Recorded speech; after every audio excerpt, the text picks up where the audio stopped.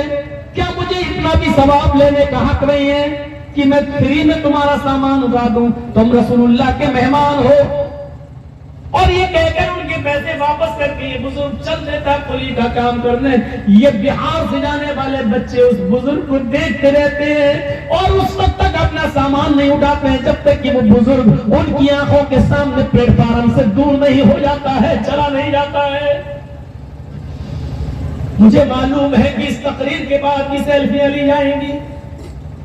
یہ سب بولنے کے باوجود بھی بے شرمی ہماری جھیٹ پر چکی ہے, وہ چھوٹے گی نہیں. ایسا درد بھرا واقعہ سنانے کے بعد بھی ہمارے دلوں میں یہ بات اترے گی اور ہمارے آنکھوں سے آنسو بہیں گے, لیکن تقریر ختم ہوتے ہی ہم چکنے کھڑے ہیں. ہم وہی کریں گے جو ہمارے باپ دادا کرتے چلے آئے ہیں. نہیں مانیں گے ہم تو وہ انسان ہی نہیں, کتے کی وہ دم ہے جو 12 سال کی نل کے پائپ میں رکھا جائے اس کے بعد نکالو تو ٹیڑھی نکلے گی, وہ سیدھی نہیں ہو سکتی ہے. ہم بالکل اس تم کی طرح ہو چکے ہیں, ہم ٹیڑھ ہی رہیں گے, ہم سدھریں گے نہیں. مولانا جرجیز صاحب آپ یہاں رہو نہ ہو کیا فرق پڑتا ہے, آپ نہیں آئیں گے دوسرے آئیں گے. آپ کے اسٹائل میں تقریر کرنے والے اب تو بے شمار پیدا ہو چکے ہیں, ہم ان سے بھی کام لے لیں گے. ہاں لیجئے, ہم شوق سے کہتے ہیں کہ اب ہمیں بخشیے میرے بھائیوں, اب ہم اتنی ضد برداشت نہیں کر پائیں گے. اب ہماری عمر وہ نہیں جو کبھی 18 اور 20 سال ہوا کرتی تھی, ہم بھی اپنی عمر کے اب 45 سال کراس کر چکے ہیں. اب دھیرے دھیرے ہم 2 گھنٹے سے پونے 2 گھنٹے اور 1.5 گھنٹے کی طرف آ رہے ہیں.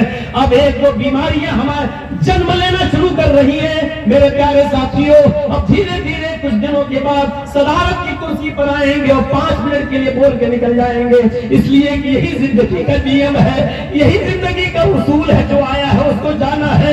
ہمارا اصلی گھر یہ نہیں, اصلی گھر وہ ہے اور اس گھر کے لیے ہمیں اور آپ کو تیاری کرنا ہے.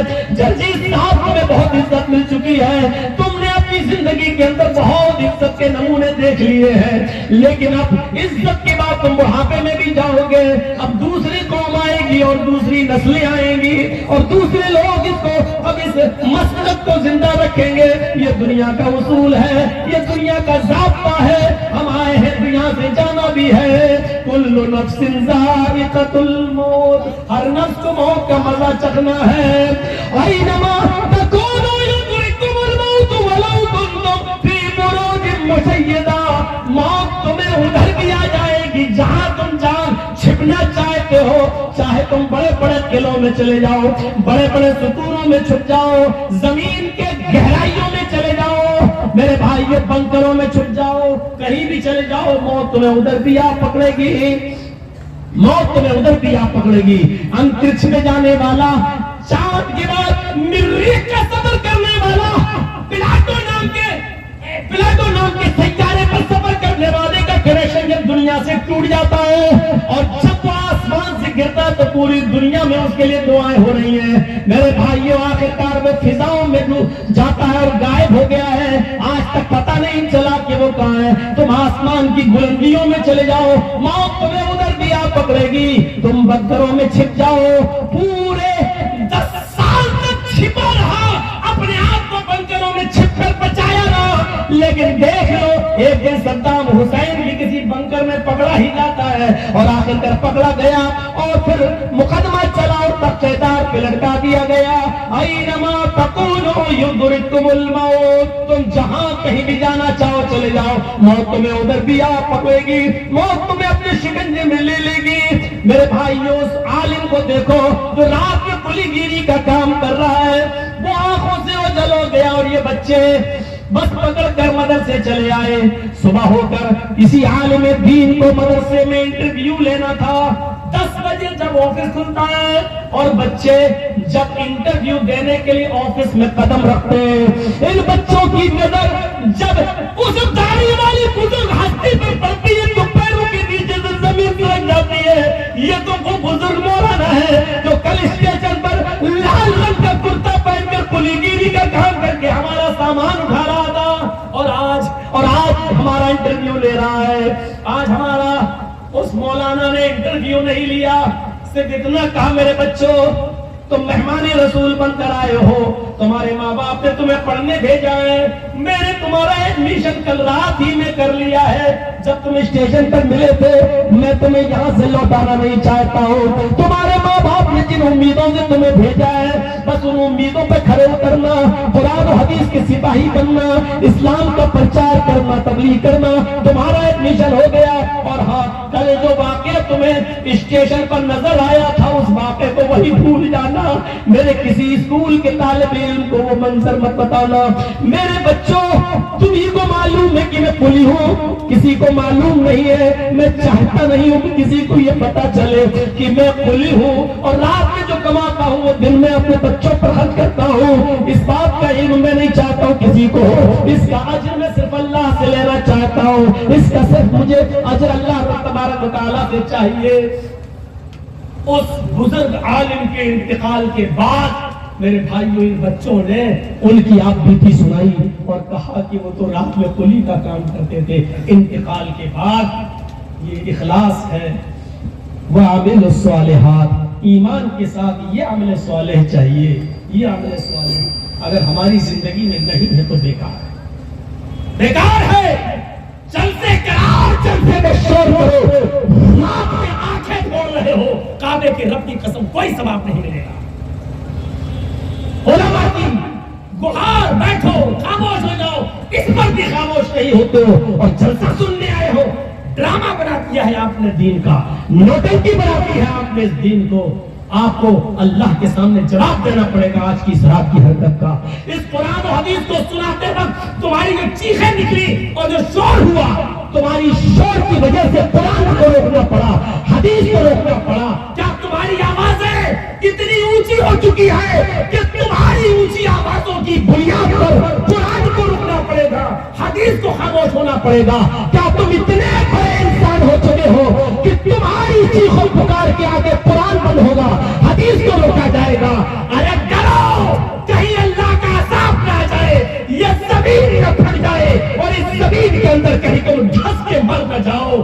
اللہ کے عذاب کا انتظار کرو۔ آج تم نے وہ شیطانی کام کیا جو شیطان بھی شاید سوچ کے ہنس رہا ہوگا کہ ہم سے بڑا کام تو آج یہ ہماری ان لوگوں نے کر دیا ہے، ان نسلوں نے کر دیا ہے۔ ہم جس قرآن کو کمزور کرنا چاہتے تھے ان لوگوں نے خود ہی قرآن کو کمزور کر دیا۔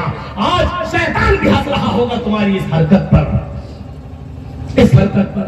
تصور کرو میرے بھائیوں، کیا اتنی سی بات تم سمجھتے ہو